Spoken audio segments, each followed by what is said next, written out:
এই যে দেখুন বন্ধুরা, সন্ধ্যেবেলা কি নিয়ে এসছে তুহিন। মনে হচ্ছে তো মোগলাই। বাবা কি কি দিয়েছে এর মধ্যে? এটা কি আলু? এই যে মোগলাইয়ের আলুর তরকারিটা দিয়ে দিই। কার কার ভালো লাগে আপনাদের মোগলাই? আমার তো ভীষণ ভালো লাগে। আর এখানে আছে মোগলাইগুলো,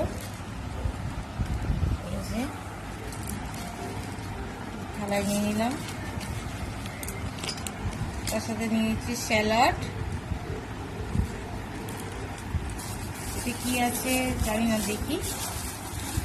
এটা কি দিয়েছে? ও বাবা, এর মধ্যে আছে আমার প্রিয় ডালের বড়া। আজকের সন্ধ্যাটা তো একদমই জমে গেল। প্রথমেই মোগলাই এনেছিল দেখলাম, তার মধ্যে দেখলাম যে ডালের বড়া আমার ভীষণ প্রিয়। এর সাথে যে চাটনিটা দেয় দারুণ লাগে। আপনাদের কার কার ভালো লাগে বন্ধুরা?